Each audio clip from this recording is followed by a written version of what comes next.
Cultiver des huîtres à La Réunion, c'est le pari lancé par Nicolas Lebon, ostréiculteur en Charente-Maritime, installé à La Réunion. Il est juste derrière moi en train de travailler. Et on peut dire que pour la première phase du projet, c'est une véritable réussite.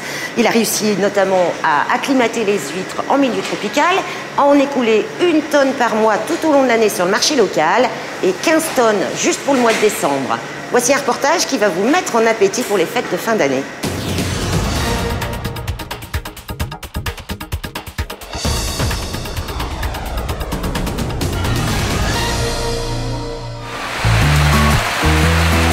Dans cette entreprise des Hauts-de-Saint-Gilles, Nicolas Lebon est presque comme un poisson dans l'eau. À l'intérieur de ces bacs emplis d'eau salée, le producteur réceptionne toutes les semaines une panoplie de coquillages et crustacés particulièrement raffinés. Alors là, j'ai des palourdes. Alors ça, c'est pêché sur mes parcs à huîtres à moi. Ce sont des clams.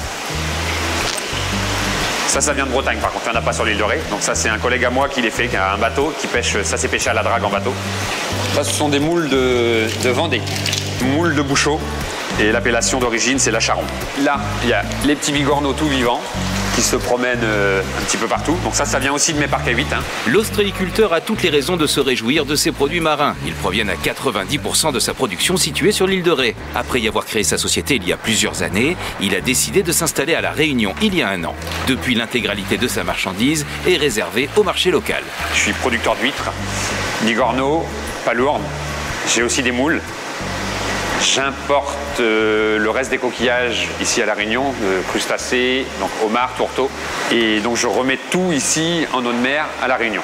La spécialité de son unité de stockage est l'un des mets les plus appréciés des tables françaises, l'huître. Il en existe 2 variétés, la plate et la creuse. Mais plusieurs dimensions sont mises à disposition des amateurs les plus aiguisés.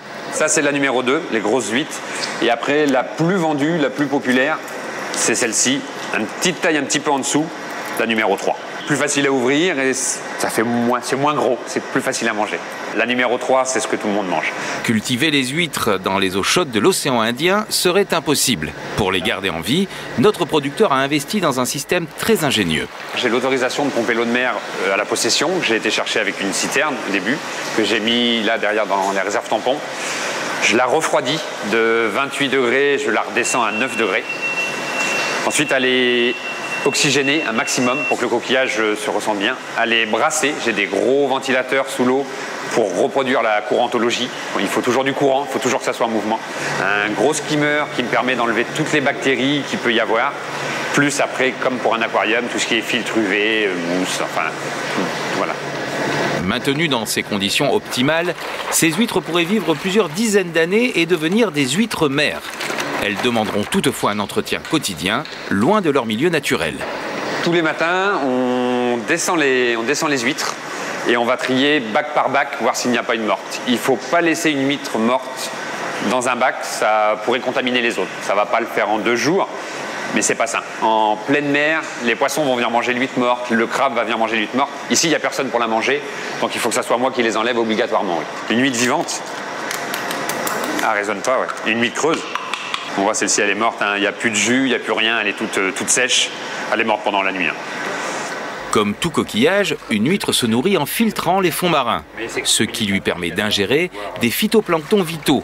Certaines saisons lui sont particulièrement favorables. Les périodes de croissance, c'est principalement au printemps et à l'automne. C'est les pics où il y a le plus de pics de phytoplancton dans l'eau, donc c'est là où l'huître va pouvoir se développer le plus. L'été, ça lui sert à se reproduire, c'est pour la reproduction, la laitance. Et l'hiver, l'eau est trop froide et elle végète et c'est là qu'on les mange. En moins d'1 an, Nicolas Lebon a très vite installé la notoriété de sa petite entreprise. Il faut avouer que la fraîcheur de ses produits fascine grands et apprentis gourmets. Une clientèle locale qui attendait impatiemment certaines occasions pour déguster ce type de crustacés et coquillages. Regarde celui-là. Regarde ça, incroyable. Tu veux le caresser? Ils ont déjà goûté l'année dernière, donc le petit goût voilà, marin, c'est bien aussi de permettre aux enfants de déguster, de savourer, de connaître aussi ce que c'est que de manger des huîtres, des moules ou des petites coques. Et c'est vrai que c'est toujours agréable de voir des produits frais sur la Réunion et de bonne qualité. ça c'est vrai. Donc ça fait plaisir. Bon, nous on dit surtout en période de Noël, mais toute l'année, et on est content. Souvent il faut attendre les fêtes et Noël quand on va dans les supermarchés, alors que là, à n'importe quel moment de l'année, Nicolas il a des coquillages, il a des huîtres, et là c'est non content que c'est frais, en plus c'est pas cher, alors c'est génial. Il me faudrait des crabes pour samedi. Oui. Tourteau cuit ou cru? Cuit. Ouais. Combien de personnes? On est 4. Avec la pince défaite, il a tué tout le monde dans le vivier. Celui-ci, il y a eu bagarre pendant la nuit et il m'a enlevé carrément les pinces de dessus. Il les a abîmées. Il y en a qui ont résisté et il y en a d'autres. Voilà, celui-ci, il a coupé une pince, il a fait sa loi. Difficile en effet de trouver des produits marins aussi réactifs sur les étals des distributeurs locaux. Cette qualité explique sans doute l'engouement grandissant des consommateurs des 4 coins de l'île. Merci Nicolas. Tout au long de l'année, Nicolas Lebon distribue 1 tonne d'huîtres chaque mois. Là, on va faire un petit panier de 3 douzaines. Donc là, pour qu'elles se conservent très bien, c'est d'ailleurs les bourriches qu'on trouve partout, il faut bien les mettre à plat.